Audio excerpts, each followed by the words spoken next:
Fala pessoal, seja muito bem-vindo, seja muito bem-vinda a mais um episódio do nosso Retail Media Cast, esse projeto aqui super especial, uma realização do Jornal Giro News em parceria com o Retail Media News, o Clube do Varejo aqui do meu amigo Ricardo Vieira. Estamos iniciando aqui o 4º episódio desse projeto. E aí, Ricardinho, animado? Super animado, né? Temos aí uma liderança relevante do mercado para esse bate-papo sensacional. Super relevante. Super relevante. Vamos trazer aqui várias pautas, viu, Luiz? E a gente sabe que vai ser uma conversa riquíssima. Vamos passar a bola para ela se apresentar já? Já, né? Acho que sem rodeio, né? É melhor do que ela própria para se apresentar, né? Seja muito bem-vinda, Desirê. Obrigado pela presença, viu? Obrigada, Luiz. Obrigada, Ricardo. Queria falar um pouquinho de você. Você vem aí representando, né, o Mercado Livre aqui. A gente já trouxe algumas outras áreas, personalidades, outras lideranças, né, do Retail Media. Vai ser super importante a gente ter você aqui falando um pouco de tudo que está acontecendo nesse universo lá no Mercado Livre. Perfeito. Bom, primeiramente, muito obrigada pelo convite. É um prazer fazer parte dessa série de entrevistas com vocês. Vocês querem que eu conte um pouquinho de mim? Quer que eu comece com eu acho que seria legal você contar um pouco dessa sua trajetória até aqui, e para a gente introduzir o tema do Retail Media Cast, até de onde você veio até chegar aqui nesse mundo. Claro, perfeito. Bom, eu trabalho com marketing digital há quase 18 anos. Eu sou formada em publicidade e propaganda, com MBA em marketing digital pela ESPM. É até curioso, né? Porque quando eu escolhi fazer publicidade, eu estava na dúvida entre publicidade e arquitetura. E eu gostava de arquitetura pela parte criativa, eu sempre fui apaixonada por arte. Então eu brinco que tem um alter ego que tem um sonho de ter seu ateliê de artes, mas enfim, a vida é tão corrida que isso ainda não conseguiu ser concretizado. Meu marido fala, eu acho que você pode seguir em frente. Olha esse sonho. E aí, adoro museu, eu realmente tenho fascínio, né, até por história da arte. E aí, na dúvida entre arquitetura e publicidade, eu fui para publicidade pelo viés da área criativa, porque a arquitetura para mim pareceu muito complexo. Eu pensei, na arquitetura vai ter uma área que eu não gosto tanto, que é a área da matemática. E eu sempre fui muito ligada à literatura, história, língua portuguesa, né? Eu participava de campeonatos de redação na época de colégio, imagina. E aí fui para publicidade. Quem é de humanas sempre pensa se vai ter que lidar com matemática, né? Olha só, porque nessa idade eu não tinha qualquer noção de que a matemática seria essencial na minha vida. Mas, e aí, o que aconteceu? Eu entrei em publicidade e logo no primeiro semestre eu consegui um estágio, né? Então eu participei do processo seletivo de um estágio da Tribal Digitas. Não sei se vocês lembram, né? A Tribal era uma agência de publicidade brasileira. Foi a primeira agência de digital do Brasil. Depois ela foi vendida para o grupo Publicis. Daí na época ela se tornou Tribal Digitas. E a França congelou essa vaga. Só que o site Omelete estava contratando estagiário. E aí, o meu currículo foi parar na mão de uma pessoa que trabalhava lá na época, a Aline Zanetti, trabalhou muitos anos lá também. Participei da entrevista e consegui um estágio no site Omelete. E aí, depois de um tempo, eu fui efetivada, comecei a construir carreira. Mas eu não consegui um estágio na área de criação, gente. Eu consegui um estágio na área de mídia. Onde eu fui aí a origem. Aí onde eu fui parar. Olha aí. O que eu mais uso hoje no meu dia a dia? Matemática.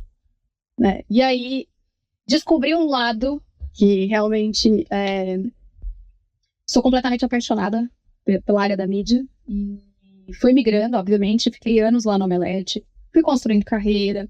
De lá, eu fui para a Perform Group, que hoje é conhecida como DESA, então segmento esportivo. Então, assim, metade da minha carreira foi na área de entretenimento e metade da minha carreira na área de e-commerce. Tive uma breve passagem pela The Hub, depois que eu saí da Perform. E fui para a Rakuten Advertising, né? Fiquei anos também na Rakuten Advertising. Eu liderava todo o departamento de vendas Brasil e Latam da Rakuten Advertising. E cá estou no Mercado Livre, né, liderando o time de top sellers dentro da unidade de negócio Mercado X. Legal. E você pegou basicamente todo o boom do e-commerce no Brasil, né? Não só o boom do e-commerce, eu brinco que eu vi toda a evolução do digital no Brasil. Porque, imagina, quando a gente vendia mídia, há 18 anos atrás, 17, a gente vendia mídia calculando inventário praticamente na mão. Não existia programática ainda. Então eu vi a programática nascer Eu vi a programática, que foi ali uma das ondas, né? Então, eu vi a programática ter o seu ápice, eu vi a segunda onda do digital, que é o social, nascer e ter o seu ápice também. E agora, o retail media, que é a terceira onda. Na realidade, você pegou 3 ciclos, né? Tá pegando 3 ciclos. Sim. As 3 ondas e, obviamente, estamos aqui, né? Vou falar da pauta principal com ela. Vamos lá. A gente vai falar muito sobre a sua jornada e, obviamente, sobre todo o aspecto que hoje o Mercado Livre representa no mercado brasileiro, latino-americano. E eu queria que você falasse um pouco hoje, basicamente, os desafios, de uma modo geral, né, DZ, que você tem acelerado essa liderança e na sua área, né, apoiando os sellers. Como é que você está apoiando essa jornada dentro do mercado para garantir essa liderança consolidada do Mercado Livre? O Mercado Livre ele é o maior marketplace da América Latina, né? Quando a gente olha para o Mercado Ads, é também a maior plataforma de retail media da América Latina. Então a gente está falando da maior audiência. Hoje, o departamento que eu lidero, que é um departamento focado em grandes sellers do marketplace, ele é um departamento extremamente consultivo. Então a gente tem um modelo de atendimento consultivo e estratégico junto com o seller, por conta, obviamente, da necessidade. Porém, o mercado Ads como um todo trabalha muito essa questão da evangelização do mercado em relação ao retail media, né? Então, a gente tem ali, por exemplo, uma trilha de conhecimento, que é o Academy, onde qualquer pessoa, né, seja um vendedor do Mercado Livre, seja uma pessoa de fora, ela consegue fazer um curso de uma das nossas soluções, né? O nosso carro-chefe é Product Ads, mas a gente tem diversas soluções dentro de Ads. Ela consegue fazer um curso de Product Ads, ela pode fazer um curso de Brand Ads, entender como funciona a ferramenta, como pilotar a ferramenta dentro do marketplace e quais são os benefícios da ferramenta para escalar venda dentro do marketplace. Então, eu acredito que o Mercado Ads tem feito um papel aí muito importante no mercado brasileiro, não só brasileiro, mas latam como um todo, de evangelização do mercado, né? Não só do seller, da indústria, mas também das agências, sobre a importância do retail media. Até porque retail media, eu já nem falo mais que é a terceira onda. Tá? Quando a gente fala de retail media, ela já aconteceu no Brasil. Existem estudos que mostram que é o canal principal de mídia que está realmente crescendo. E sempre que a gente viu uma onda de publicidade nascendo, ela nasce cada vez mais acelerada. Então, o retail media, ele teve esse pico, né, que a gente chama de onda, e ele já nasceu o quê? Muito avançado para o que ele oferece. Mas, e não é algo novo. A questão é que a gente trouxe para o digital. Sim. Há 20, 30 anos atrás, as marcas faziam anúncios, por exemplo, na TV, né? Então, o off utilizavam, de repente, até o horário nobre para fazer uma campanha de awareness e utilizavam o supermercado com ativação de ponta de gôndola, com display para conversão. Então, a mídia no varejo, ela existe há muito tempo, que agora a gente traz para o ambiente digital para explorar com dados. Então, e o core business de Mercado Ads e Mercado Livre como um todo é exatamente o cerne da nossa solução está em dados, né? Então, a gente tem o nosso first party data, ele é com base de machine learning. Então, a gente sabe não só o que está sendo comprado, né? A gente sabe quem comprou, o que comprou, quando, o mix de produto, a gente entende como é a jornada desse consumidor junto com o nosso algoritmo, e tudo isso, querendo ou não, contribui, né, para a visão, para o aprendizado, para o entendimento e até para a adoção de retail media no mercado. Tem umas evoluções assim que elas são invisíveis, né, para quem está fora da operação. Eu lembro, por exemplo, que, sei lá, você ia pesquisar um pneu e por algum motivo aquilo começava um bombardeio de pneu na tua tela, né? Tudo que for loja, pneu pra lá. É o famoso. Essas coisas melhoraram muito, muito.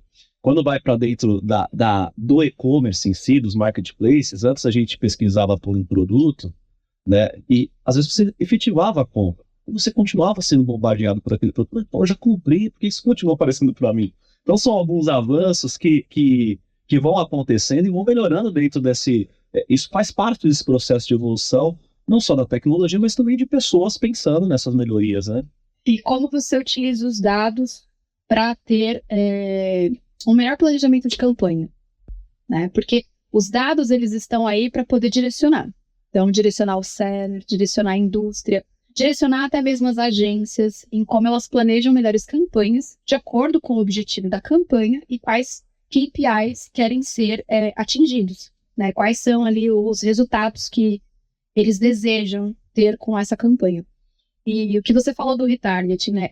O retargeting ele não é ruim se bem utilizado, porque o retargeting é uma estratégia de mídia programática que serve para acelerar a conversão no final do funil.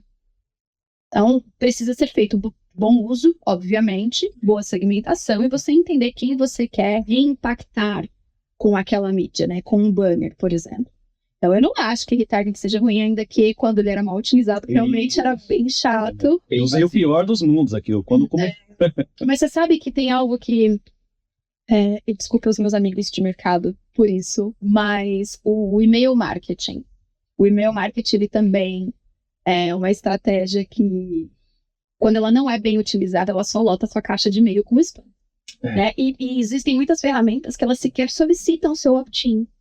Porque tem loja que eu quero que fique me mandando as novidades e ofertas. Mas às vezes você visitou um site porque você está procurando determinada coisa e você e ele não está nem falando de site de produto, pode ser um site de notícia, realmente, pode ser um blog. E de repente você começa a receber newsletter sem ter feito opt-in. Né? Mas isso está mudando, porque com a nova regra de cookies, querendo ou não, o Google já começou a desligar os cookies third party. Sim. E aí, quem não tem um bom CRM estruturado para poder fortalecer o seu first party, e se as ferramentas não se adaptarem ao novo modelo, obviamente, de segmentação de mídia que ele é em base do first party, né?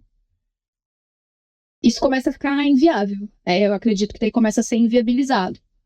Mas tem muita coisa acontecendo no mercado. Desirê, um ponto que você falou que eu quero aprofundar um pouquinho, a gente quer aprofundar, é essa questão do apoio educacional para o seller, né? Porque o Mercado Livre é gigantesco, né? Tem mais de 80 mil anunciantes. Claro que para cada categoria, para cada segmento, tem uma estratégia, inclusive estratégia de mensuração.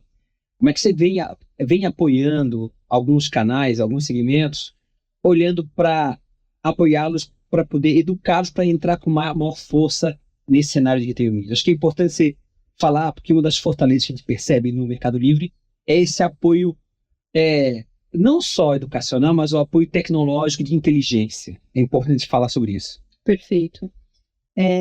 Mercado Ads hoje é uma empresa de mídia. Então, a gente até abordou esse tema em Cannes esse ano. É uma empresa de mídia. E a gente tem visto marketplaces se tornarem canais de mídia e canais de social, prioritariamente como canais de mídia, se tornarem canais de venda, né? Canais de shopping. A gente tá vendo isso acontecendo. E dentro de Mercado Ads, a inovação está no centro de toda a nossa operação, tá? Então, a gente investe muito em tecnologia, investe em inovação, a gente está sempre olhando para o futuro. Então, como eu expliquei a questão do machine learning, que é a base, querendo ou não, do desenvolvimento dos nossos produtos, a gente também tem hoje o aporte de inteligência artificial para melhorar. E, querendo ou não, dentro de Mercado Ads, a gente tem diversas soluções, diversos produtos que apoiam toda a jornada de um consumidor. Isso, por si só, já mostra, seja para uma marca ou para um vendedor, seja ele pequeno, médio ou grande, que ele tem a opção de trabalhar exposição da marca dele, exposição da loja, engajamento de novos potenciais consumidores, ou até mesmo aceleração de conversão dentro de uma única ferramenta, dentro de um único dashboard, que é o que a nossa solução oferece hoje. Então, a gente se preocupa muito, não só com a educação do seller, como também com a adoção e a maneira com que ele vai conduzir a operação dele fazendo uso de publicidade. Eu quero dar um testemunho aqui, porque meu irmão é um seller. Né? Não vou revelar aqui qual o patamar dele, nem nada. Mas ele é um seller. E eu já brinquei de navegar no dashboard dele. E é impressionante, porque tem insights, né, do que ele pode fazer, já tem informações ali, vários tópicos de como ele pode melhorar algumas campanhas que estão sendo feitas. Então, Eu já vi isso tudo que você está falando na Ele fala muito prática. objetiva, né, Não, Luiz? E simples, e é didático, é fluido. Você não precisa de um PhD de nada. É impressionante. O dashboard ele é construído para ser simples, para que a gente possa democratizar a mídia. Então, Que é um grande desafio, né? é um desafio, É um mas desafio. pensa, para um vendedor pequeno que está buscando escalar dentro da plataforma, a partir do momento que ele conquista a reputação necessária e o número de vendas necessário, ele tem acesso ao dashboard de publicidade. E aí o que acontece? Ele vê a oportunidade de colocar não só o custo que ele vai ter de publicidade, né, dentro do custo total que ele tem, fazendo isso de maneira inteligente, obviamente, porque ele tem que fazer de acordo com a margem disponível. Acho que é muito importante, né, a gente falar de rentabilidade, de lucratividade, sempre que a gente cita, principalmente ferramentas de performance, mas ele tem a oportunidade de, como um vendedor pequeno, ocupar o mesmo espaço que é ocupado por uma grande marca. Sim. E se ele tem o melhor preço, melhor condição de entrega, se ele está ganhando catálogo, ele vai ganhar o leilão de Product Ads, por exemplo. E ele vai ter o item dele aparecendo em primeira ou segunda posição da busca. Isso falando de Product Ads. Porque daí se a gente subir o funil e a gente começar a falar de Brand Ads ou de Display, existe um universo muito maior. Porque aí a gente está falando realmente de unir o quê?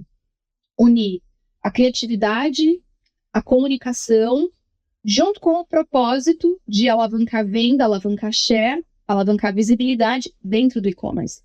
Então a estratégia Full Funnel, que é super completa, ela consegue apoiar sellers e marcas de uma maneira centralizada e com dados riquíssimos. Não, eu acho brilhante porque nos episódios anteriores a gente trouxe muito da questão do desafio, de algumas mudanças de chave, umas viradas de chave que tem que acontecer em alguns segmentos do varejo. E aí você fala dessas coisas. Por isso que eu acho que é fundamental a tua participação nessa temporada, porque parece até futurologia, né? Mas não, está acontecendo na prática, né? Eu acho que é muito importante que o mercado entenda coisas que já estão acontecendo, estão maduras, o nível de maturidade funcionando, como as coisas estão acontecendo no Mercado Livre. Sim, e é bacana porque a gente está vendo sellers pequenos, médios e grandes se tornando cada vez mais experts, e a maioria desses sellers, principalmente o pequeno e médio, ele não tem uma operação robusta. Muitas vezes ele é o dono da loja, ele opera sozinho essa loja, ele faz tudo, né? Ele faz contabilidade, ele faz balanço, controle de estoque. Tem bala. Exato. Inclusive bala. E faz a publicidade.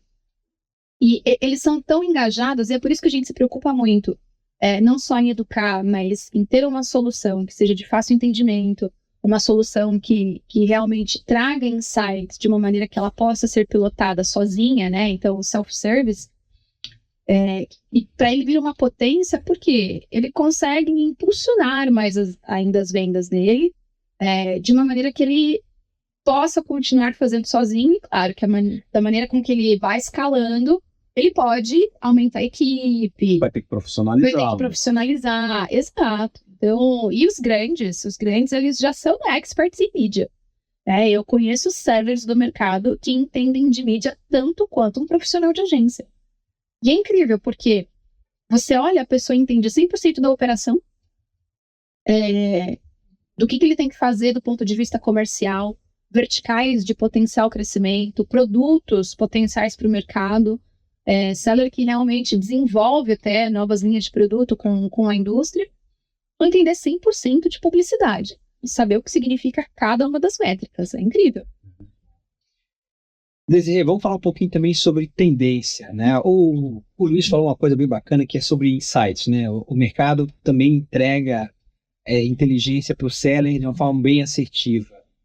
E, inclusive, ele pode melhorar a recomendação de sortimento a partir daí, né? Olhando como é que está o seu desempenho por categoria e produto e ajustar a operação. Como é que vocês também vêm apoiando o seller nesse sentido, olhando sortimento, olhando recomendação? Isso eu acho importante como marketplace, que não está no métier do Ads, mas é complementar a entrega final, né? Perfeito. Claro que existe estratégia comercial, né? O dono da estratégia comercial precisa ser o seller. Eu acho que a gente tem que deixar bem claro essa divisão. E no que toca marketplace, eu realmente não posso aprofundar melhor para vocês. Porque pense que cada seller que, por vezes, ele é assessorado, seja por um consultor externo, ou seja internamente pelo MELI, a estratégia ela é muito individual. Sim. Sempre buscando o objetivo da categoria, obviamente, mas ela acaba sendo muito individual. Mas aí quando a gente olha para a publicidade, principalmente em recomendação de sortimento, composição de preço, a gente tem, por exemplo, o catálogo, né, o buy box. O catálogo é uma função do marketplace que toca a publicidade também, porque ele compõe o nosso Ad Rank, né, e para quem não sabe, o Ad Rank ele é como se fosse a qualificação do item que vai ser impulsionado dentro de publicidade, né, e é muito bacana porque o que eu falei, a combinação tanto da reputação do vendedor quanto do melhor preço, melhor entrega, e aí se ele está ganhando catálogo ou não. Porque as nossas soluções, elas são customer-centric. Então, a gente desenvolve solução de publicidade focada no nosso consumidor final do marketplace. E aí o seller consegue utilizar os nossos insights exatamente para ir guiando o desenvolvimento da sua loja dentro do Mercado Livre, e entendendo aonde ele tem que impulsionar mais, com uma estratégia de visibilidade, por exemplo. Exato. Ou aonde ele já tem uma boa visibilidade, ele precisa engajar para trazer mais conversão, ou aonde ele já é um top player e ele precisa acelerar a conversão. E aí os nossos insights conseguem apoiar em todos esses passos da jornada que o seller precisa traçar. Essa é a grande base, talvez, do trabalho de maximização do ROI, né? Exato. Exato. Vamos lá, eu acho que quando a gente fala de maximização de ROI, a gente também precisa dividir a conversa por tipo de produto em etapa de funil. Tá? Por quê? Quando a gente fala de mídia de performance e aceleração de conversão, a métrica principal vai ser o seu ROI, o ROAS. Né? Então, dentro da publicidade, a gente chama do Return Over Ad Spend, o ROAS. E aí sim faz sentido você buscar esse KPI de ROAS. Dentro de mercado ads, a gente tem a métrica de ACoS também, que é o Advertising Cost of Sales, que é o custo da publicidade, que nada mais é do que a conta inversa do ROAS. É bem bacana, né? Então, às vezes a pessoa fala, poxa, mas como é que eu descobri que é o ROAS? É a conta inversa. Mas quando a gente fala de outras etapas do funil, eu acho, de certa forma, injusto você olhar para ROAS, porque você está impactando o usuário em um determinado momento da jornada dele que ele ainda não está pronto para comprar. Então, quando a gente fala de topo de funil 100%, e geralmente ele é através de formatos de vídeo, formatos de banner, né? Então, display, até mesmo programático. Live commerce também, ele pode entrar dentro de um topo de funil e pode trabalhar em todo o segmento. Quando a gente fala de 100% de topo de funil, você precisa olhar para outras métricas. Então, você precisa olhar para, de repente, um brand lift, né, que é o aumento da relevância da marca, novas visitas, cliques na sua campanha, qual foi o alcance da sua campanha, porque você está aqui no início do funil. E quando você está nesse topo do funil, você precisa popular ele e empurrar essa galera para conversão. Aí quando você está no engajamento, você tem que olhar para clique. Exato. Você tem que olhar para produto adicionado em carrinho. Então, são métricas diferentes. E aí, o ideal é que você olhe para ROAS quando você está olhando para um formato 100% de performance. Claro que a gente busca performance em todos os formatos. Né? E quando o seller traz essa conversa do ROAS para a gente explica. Cada formato, em sua etapa da jornada do consumidor, possui um propósito. Então, se a sua marca ainda não é conhecida, você precisa trazer visibilidade para ela. Como que você traz visibilidade para uma marca nova? Campanhas de awareness, campanhas de conhecimento de marca. E aí, após isso, em um período de maturidade do público, né, da audiência, entendendo sobre a sua marca, o que você oferece, qual é o seu diferencial, aí sim você começa a buscar a conversão dessa audiência que visitou a sua loja. E quando a gente olha para esse processo dentro do retail media, é o mesmo processo que canais de mídia, tanto do digital quanto do off, já fazem há muitos anos. A grande questão é que agora a gente concentra tudo dentro de uma única plataforma. E com perfis de sellers que não tinham que lidar com isso antes, né? Eles estão tendo que Exato. ser ensinados aí. Tem que ser ensinados, tem que ser orientados. Deixa eu pausar um pouco a nossa conversa aqui, só para falar um pouco da InStore, que é a nossa parceira aqui enfim, está sendo a grande responsável pela produção aqui desse nosso projeto do Retail MediaCast. Né? Para quem não sabe, a InStore é pioneira em rádio indoor no Brasil desde 1996. E hoje ela tem uma gravadora musical chamada InRecords, que produz conteúdo musical sem ECAD. Olha que demais. ECAD, hein? Já pensou na economia que você fará para o seu negócio? Músicas que farão a diferença no seu ambiente de loja de acordo com seu branding e público-alvo.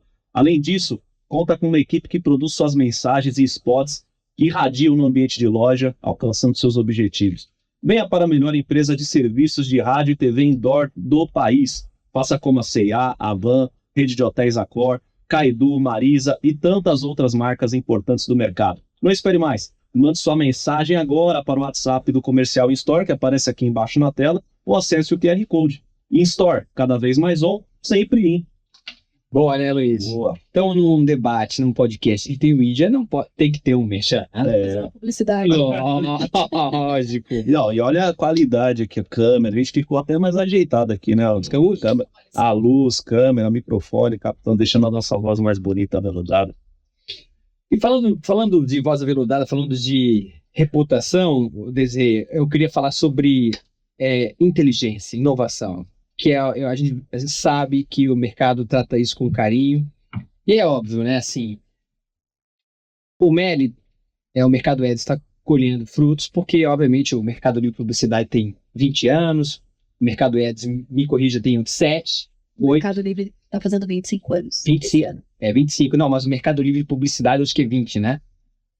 E o Mercado Ads, 7, se não me engano. Então, perfeito. A cola foi bem... Estudou. Estudei. Fez a lição de casa. Desligado. Mas olhando para a inteligência e olhando para a inovação, na tua visão, o mercado tem mais olhando o avanço de IA, de GPT-4, toda essa bagagem, o seller vai esperar mais entrega do Mercado Livre nos próximos anos? Sem dúvida. Sem dúvida. Obviamente que eu não posso abrir os planos aqui. Claro, ele não deveria. Não, mas sem dúvida. A gente olha muito para o futuro, né? Então, tanto que algo que a gente vê como crescente é a hipersegmentação.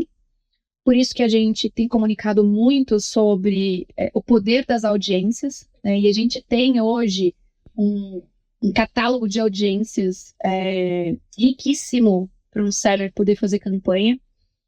E exatamente pelo fato de a gente olhar para o futuro e a gente ter inovação e tecnologia no centro, né, do nosso negócio, é que a gente busca sempre desenvolver mais e melhor para os sellers. E, obviamente, não só olhando para o seller, mas olhando para o consumidor final também. Porque se a gente vai para o mercado hoje, a gente está vendo uma convergência muito grande do entretenimento, junto com comunicação, com publicidade e com o próprio varejo. E quando você olha para isso, a gente até tem um caso de sucesso muito bacana, que é o nosso Clips, né, que é o nosso formato de vídeo, desenvolvido, né, dentro do marketplace para impulsionar social commerce dentro do marketplace. E quando a gente olha para a China, poxa, 25% de todo o mercado de e-commerce da China atua com live commerce. Exatamente. Que está ali na evolução do social commerce. Então, sem dúvida, eu vejo que não só Brasil, que já está bem acelerado em retail media, mas como outras regiões da América Latina se desenvolvendo, né, e caminhando rapidamente para poder alcançar. Porque se a gente está olhando para o futuro, a gente está mirando em quem já está super maduro também. Claro, sem dúvida. Porque aí acaba sendo um case. Esse é o formato que tem... Eu vi um anúncio esses dias, inclusive, no Mercado Livre, que rolando a página tinha um carrossel de vídeos Isso. que era o conteúdo de influenciadores. Exato. Nós Como é o temos nome? Clips. Clips. É um formato super bacana de social commerce. Legal, achei. E é legal porque, por exemplo, imagina que você é um vendedor. Seja indústria, fabricante, ou de repente você é um revendedor e você tem exclusividade na revenda de um produto. Você pode utilizar esse formato, né, com um influenciador, o influenciador demonstrando o produto, explicando os benefícios. E o que é bacana? A gente traz a experiência da rede social para dentro do marketplace. Sim. Então, se você está no momento de tomada de decisão de compra, você não tem certeza, e o anúncio tem clips, além do anúncio ficar extremamente enriquecido, você tem um plus na possibilidade de conversão. Aí eu falo por mim. Eu sou aquela pessoa que antigamente eu buscava um vídeo no YouTube para ter a tomada de decisão. Vai, o robô aspirador. Exatamente. Eu iria olhar diversos vídeos, uma cafeteira, diversos vídeos com o review do produto. Então, isso facilita muito. Não, e fortalece a estratégia de looping completo, né? Você mantém ele dentro da plataforma e, obviamente, entrega o serviço com a estratégia da plataforma sem tirar o consumidor dela. Sim. E é qualitativo. Exatamente. Porque se você tem um anúncio que está ganhando em todos os atributos e você ainda o complementa com clips, né, além de você estar aderindo às soluções do nosso ecossistema, você tem a possibilidade até de impulsionar depois esse clips com publicidade, que é um formato também dentro de programática hoje, dentro de mercado ads. E aí, isso te traz o quê? Uma maior visibilidade para o seu produto, como ele funciona, o que ele oferece. E você toca um público que é muito ligado nisso, que é o público mais jovem, ou até mesmo um público mais sênior, que precisa ver a demonstração do produto. Então, são soluções que tocam todos os distintos perfis que a gente tem de audiência. Você acha que o maior desafio assim, do digital, onde vocês estão, é essa manutenção constante de acompanhar a tendência, acompanhar o que está acontecendo, implementar as coisas de uma maneira muito rápida? Esse é o principal desafio? Ou tem ainda algum gargalo que você vê no mercado e que ainda precisa ser atacado? Olha, eu não vejo velocidade como um desafio, tá? Para ser bem sincera. Até porque, se você tem uma operação que é focada no consumidor, mas também precisa levar a solução para o seller. Falando aqui de marketplace, claro. Sim. O mercado de e-commerce é um mercado muito dinâmico, né? E eu falo que a minha carreira mudou completamente quando eu comecei a trabalhar com e-commerce, né? Lá atrás, quando eu entrei na Cocktail Advertising, eu passei a atender o mercado de e-commerce e era muito mais o D2C do que grandes marketplaces, mas aí também tiveram os marketplaces. Ele é muito dinâmico, então as coisas acontecem muito rápido. A publicidade, ela já é dinâmica, mas quando você olha pro varejo, você precisa se antecipar e você precisa ter esse senso de urgência em atuar rápido, para estar pelo menos 2 passos à frente do que está acontecendo, para você conseguir oferecendo solução para isso. Então, eu não vejo a necessidade de velocidade como um desafio. Tá? Eu acredito que exista uma necessidade no mercado atualmente, quando a gente fala de retail media, que é o reforço da educação de como funciona a retail media e o propósito de retail media. E o Ricardo sabe muito bem o que eu estou falando, porque a gente já teve diversas conversas sobre isso. Muitas. Que é exatamente... não só o seller, tá? Porque o seller, ele é muito... Ele vai atrás da informação. Porque ele precisa vender mais. Mas aí a gente tem outros segmentos, porque retail media é velho, mas é novo. Existe há muito tempo, mas no digital é algo muito novo. Não são tantos players que atuam com isso.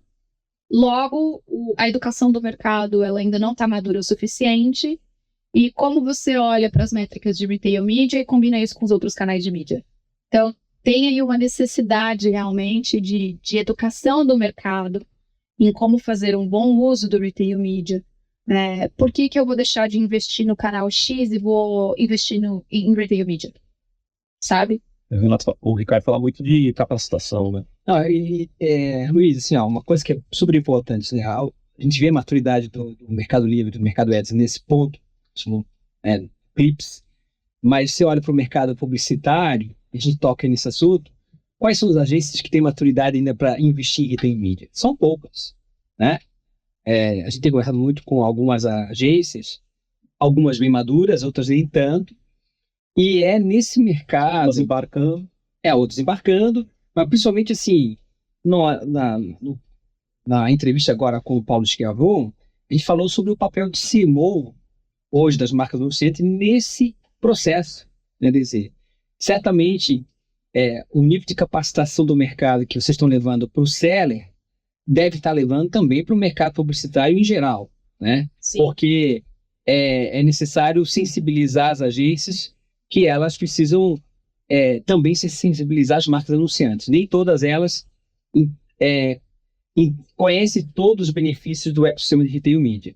Diante disso, claro, o Mercado Livre hoje tem um alcance absurdo, mas estratégias de topo funil continuam muito aquecidas, né, Desi? Não só a estratégia de topo de funil, mas funil completo. Exato. A gente tem reforçado muito a comunicação de funil completo. E eu vejo uma vantagem no retail media, que você não precisa de 3, 4, 5 canais de mídia distintos para fazer uma estratégia de funil.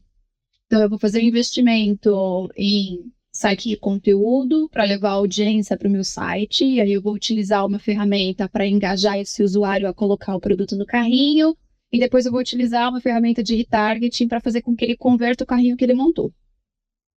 E aí, só aí eu toquei vários players. Eu não estou falando que isso está errado, tá? É uma estratégia diferente. Sim. Mas quando a gente olha para o retail media e vê tudo integrado e a possibilidade de você realmente fazer um planejamento e dividindo, né, as suas verbas, ou então trazendo as verbas de marketing para topo de funil, verba do trade para conversão, para performance, você sai ganhando.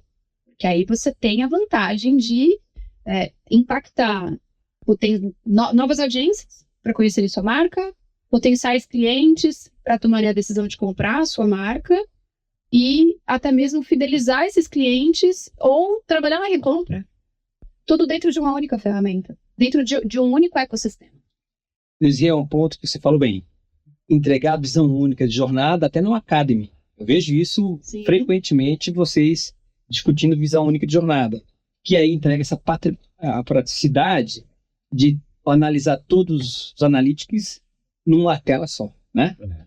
Porque a gente acha que isso é muito usual, muito fácil, que a gente está no meio do retail media, mas você vai para outros anunciantes e aí operações, você sabe que não é uma visão única, né? Não. Você tem que lidar com 7, 8 BI dashboards para poder tocar a operação, né? É a realidade de muito varejista aí. E a tomada de decisão, ela fica mais fácil se você tem uma visão integrada, né? Então, a questão dos nossos reports, tudo que a gente oferece em termos de dados, para o seller poder analisar e ter uma tomada de decisão, ajustar a rota de uma campanha, ou até mesmo ter insights de o que ele pode fazer com... E aí, falando do universo de seller, né? O que eu faço com o estoque parado? Cara, põe em publicidade. Como eu impulsiono isso, né? Põe um formato.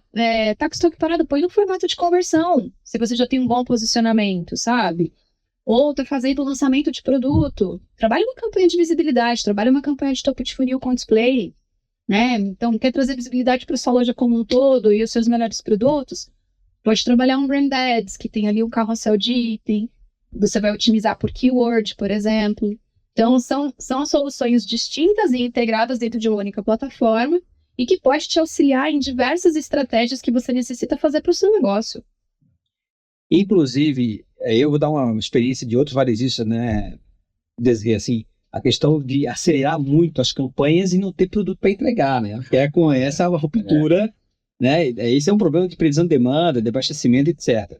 Mas isso também tem que ser calibrado, né, Luiz? Que deve existir esse problema com o seller, né? Olha, a questão de ruptura, eu vejo que, obviamente que ela acontece, mas pode sim fugir do controle, tá? Então, depende. Se você importa o seu produto, você não consegue agendamento de container, Exato. tem container em falta. A gente estava conversando com o Célio esses dias, ele não consegue container para importação de produto e revenda aqui no Brasil. Está em falta na China. Então, existem algumas variáveis que são a nível macro, que fogem do nosso controle. Sem dúvida. Mas tudo aquilo que está no nível micro, obviamente, que você consegue controlar. E até porque, se você está fazendo impulsionamento de venda de um produto através de publicidade, você consegue controlar o pacing da sua campanha para que você não fique sem estoque, depois tem uma ruptura. Mas ela pode acontecer, porque, enfim, existem N fatores que podem impactar nisso. Mas aí eu vou falar, não está no nosso roteiro aqui, mas calibrar a campanha em tempo real, né? Em tempo real. Então, quem é que hoje entrega calibração de campanha em tempo real, olhando previsão de demanda e previsão de sellout? Isso também é muito importante, a gente não fala disso, né? Os maiores painéis de retail media não discutem ajuste da curva da demanda em relação ao ajuste dos investimentos em campanha.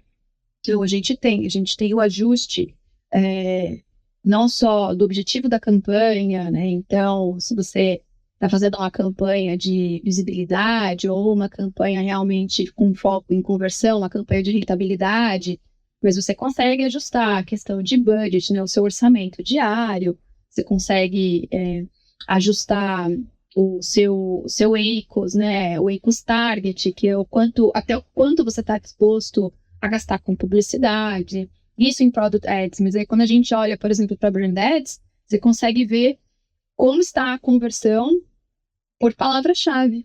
Qual palavra-chave está te trazendo o melhor resultado? E é bacana, porque você pode até tocar algumas audiências que você ainda não tinha explorado e você vê ali uma conversão muito legal. Né? Então, a gente consegue mostrar até esses insights para o seller. Né? Então, pessoas que compraram itens da sua loja também compraram vertical A, B e C. E muitas vezes você não sabe que a pessoa que comprou o seu produto de uma vertical de casa e decoração, por exemplo, também está comprando um item de jardim. Mas você tem um potencial cliente ali na subcategoria de jardim, por que não? Né? E por que não explorar isso também? Eu acho que a mágica da publicidade é você encontrar potenciais compradores em audiências que talvez elas não sejam tão óbvias. E por que não provocar o cross, né? Exato, exatamente. Eu acho muito legal, tô achando muito legal o papo, porque a gente, na conversa com o Paulo, que o Ricardo comentou, a gente falou muito sobre essa questão da verba, do dinheiro, que existe um grande problema em vários canais do retail media estar em trade marketing. Então, é uma verba para venda, para girar. Aqui a gente está falando de uma operação muito madura do ponto de vista de se entender como mídia, de fato. Né? Exato. Isso eu acho muito legal, porque a gente vai, conforme a gente vai avançando nas conversas, a gente vai vendo realidades diferentes, contrapontos. Isso é muito, muito interessante. Eu vejo assim, quando eu olho para o MELI, para o Mercado Livre, a gente olha visão única de jornada, isso é fantástico para o negócio, e fortalecer o looping completo. Ou seja, as soluções estão em casa, as entregas estão em casa. Então, são ativos, são assets que só favorecem o crescimento do seller na plataforma. Né? Uma outra coisa que a gente falou, que eu acho que até vale a pena a gente bater um papo, é sobre capacitação, porque a gente está no mercado que ainda falta muito profissional com know-how, as coisas são recentes, são movimentos recentes. Isso por estar já muito orgânico, talvez, no Mercado Livre, é um desafio para vocês? Tudo que toca a capacitação de mercado vai ser um desafio, acredito que para qualquer player. Por isso, tanto que temos o Academy, para auxiliar na capacitação de sellers e de pessoas do mercado. A gente recomenda o Academy para qualquer pessoa que queira entender sobre as soluções de mercado ads. Então, quando eu falo por mim, para mim, obviamente, que é muito natural falar de publicidade, e associar a publicidade independente de qual universo ela toca. Porque se você olhar para uma estratégia de publicidade fora do varejo, é a mesma coisa que você olhar para a publicidade dentro do varejo. O objetivo que você vai perseguir com a publicidade que é diferente, para você poder medir o resultado. Então, não vejo o retail media como um bicho de 7 cabeças, sabe?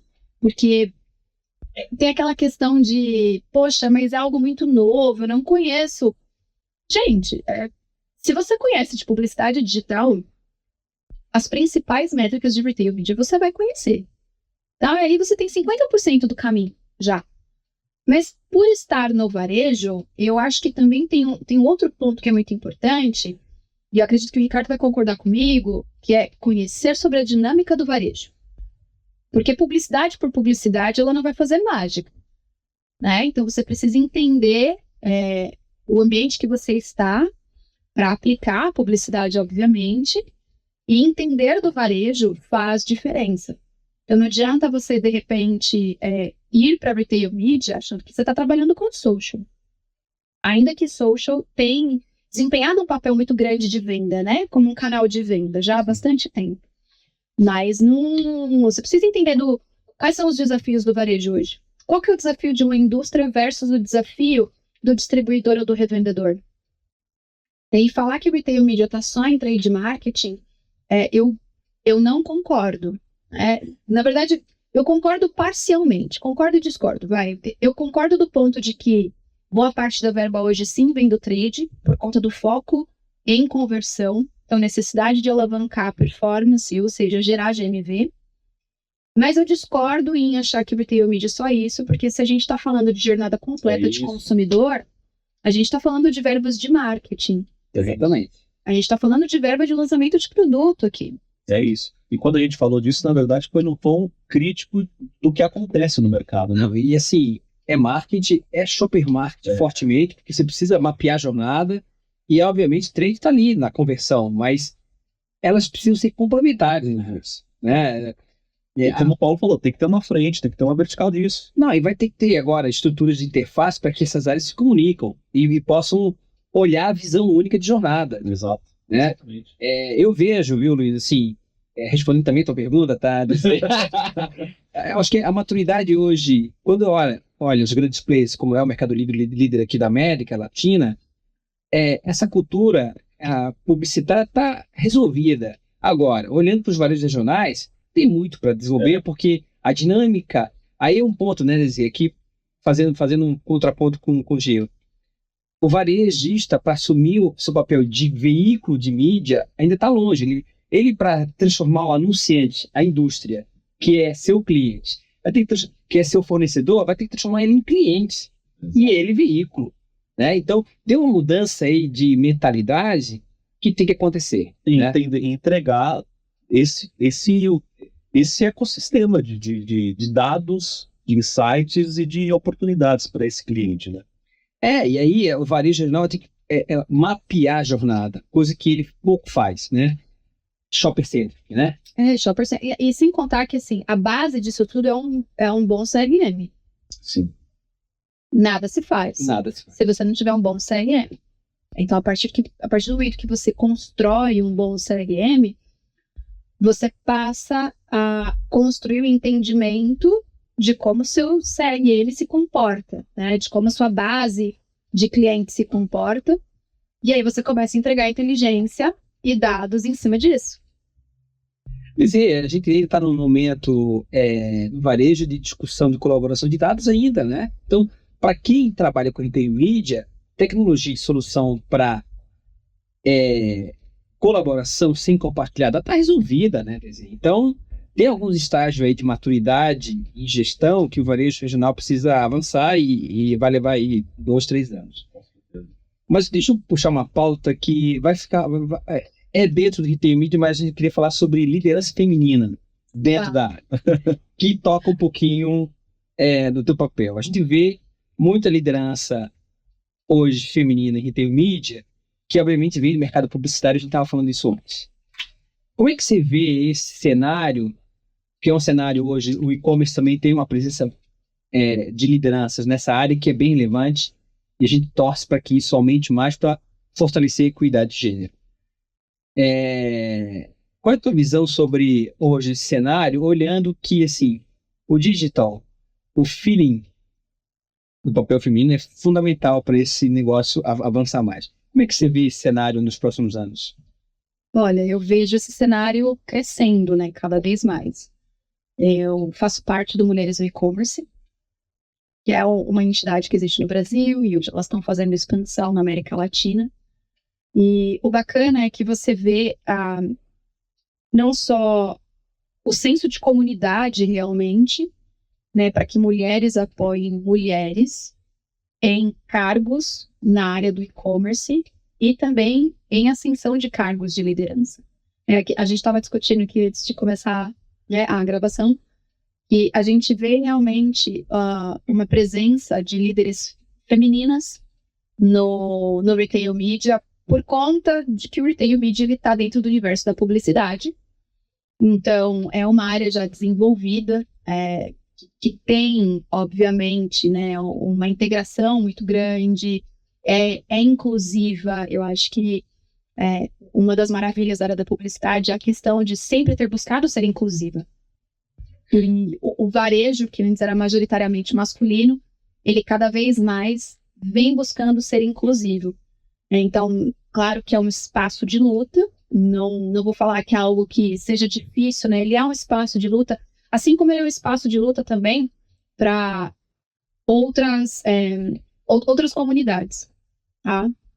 Porque quando a gente fala de inclusão, a gente precisa falar de inclusão que toque a todos, né? Não só a mulheres. Então, a pauta de ESG, ela tá aí para isso. Então, claro que ela está cada vez mais forte, mas é importante que a gente olhe para a inclusão de diversas unidades dentro do segmento. E como é um segmento que está crescendo muito, eu vejo que não só a liderança feminina, mas como outros tipos de liderança, elas também terão o seu espaço de crescimento.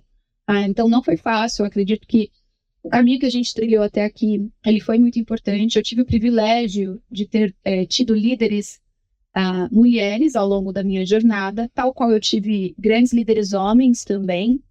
E isso que você falou do feeling feminino, né? A sensibilidade da mulher. Eu acho que isso vai muito também de personalidade. Conheço grandes mulheres de personalidades muito distintas, sabe? E cada uma com um olhar, assim, extremamente apurado para a mesma situação e visões distintas. Então, eu acho que o que a gente precisa buscar muito mais é a pluralidade dentro dos mercados, para que a gente consiga ter diferentes pontos de vista e consiga aprender e evoluir com isso. E o Mercado Livre tem um trabalho de inclusão super legal, né? Sim. Super legal. Sim. Mas sobre esse programa, conte mais sobre o programa 40 Mais do Mercado. O Mercado Livre foi premiado, né, pela pauta ESG, e a gente tem diversos programas de inclusão dentro do Mercado Livre. Inclusive, eu convido todos a visitarem, né, o nosso site. Então, a gente sempre busca divulgar isso. Então, sim, a gente tem esse programa de 40 mais, pela questão do etarismo, né? E eu acho que a gente sempre tem o que aprender, seja com a pessoa de idade mais avançada, seja com a pessoa mais nova que é super conectada e está super por dentro das tecnologias. É aquilo que eu falei, né? Então, o MELI é extremamente plural, né? E ele se importa muito com isso. E esse é um dos pontos que eu acredito que mais me deixam feliz hoje em estar lá dentro, em ver a preocupação da empresa com a comunidade realmente, sabe? Então, em ter um papel ali protagonista nessa contribuição. Então, liderança feminina, a questão do 40 mais, pretos, o LGBTQIAP+, então, realmente... PCDs. Então, todos os segmentos que são necessários realmente que o mercado precisa olhar para isso, Com certeza, né? E precisa avançar e amadurecer mais. com certeza. Bom, a gente vai se encaminhando aqui para o final. Desirê, antes da gente ir para o encerramento, a gente está fazendo uma provocação para todo mundo, né? Que depois a gente vai cobrar daqui a 5 anos de qual é a... 5 anos. Daqui a 5 anos a gente Meu vai Deus. rever essa entrevista. Tá bom. Que é uma projeção, é basicamente uma projeção para esse universo de retail media. O que você imagina que vai acontecer com ele daqui a um tempo, daqui a esses 5 anos? Para onde que você acha que ele vai se desenvolver? Como que você imagina que vai ser essa realidade daqui a 5 anos? A gente patrocinou recentemente um estudo da eMarketing sobre a evolução do retail media. Então, o retail media está caminhando para ser maior que a TV. E quando a gente fala em ser maior que a TV, a gente está falando de ser realmente grande, né? Então, é mais que dobrar o tamanho de retail media no Brasil e América Latina. Então, e eu acredito que realmente ele seja o futuro, porque você está se comunicando com um potencial comprador no momento em que ele está fazendo uma escolha. E não tem nada mais rico do que você olhar para tudo que o retail media pode oferecer a nível de dado, para fazer com que você seja rápido e estratégico o suficiente no seu planejamento de campanha e impacte esse usuário e traga ele para a sua loja, para a sua marca. Então, ao invés de você buscar audiência em canais distintos para que eles possam ser direcionados até a sua loja, você está fazendo tudo ali dentro do marketplace. Essa última pergunta é o que vai gerar os melhores cortes, tá? Então não vai ser nenhuma uma resposta, vai ficar escondidinha lá no final do episódio. Mas é mais um corte. Tá? Mas a DC tem razão, e não é 5 anos, tá? A eMarketing jogou para 2028 dobrar de tamanho. Exato. Então, e aí com várias projeções de consolidação, né? Obviamente vai trabalhar várias iniciativas regionais, mas esse cenário vai ficar cada vez mais forte em termos de consolidação, né? É o que traduz a pesquisa, né, Luiz? É sensacional. Bom, a gente vai se encaminhando. Obrigado demais pela participação, por agregar tanto conteúdo, tanta informação e trazer um pouco, né? A gente falou rápido aqui, trazer um pouco dessa realidade hoje que já é o Mercado Livre, que é eu acho que é um grande case para o mercado, sem dúvida nenhuma. É um grande case, é um case que lidera a educação do mercado com várias iniciativas, é um case que está promovendo a aceleração de muito selling, então é importante ter uma liderança para ser benchmark no cenário nacional. E para quem quiser se conectar contigo, melhor rede social, LinkedIn. Aí vai ser, Desirê Caterine aparece lá tranquilo. Exatamente. Não vão ter duas, né? Consegue. Olha, não sei se tem duas, gente. Não. Mas consegue me seguir lá. Eu nunca fiz essa busca, acredita? Eu já fiz, você é única. Que bom. Não, Obrigado mesmo pela presença. A conversa foi super rica, foi maravilhosa. A gente se vê no próximo episódio. Perfeito, eu que agradeço pelo convite.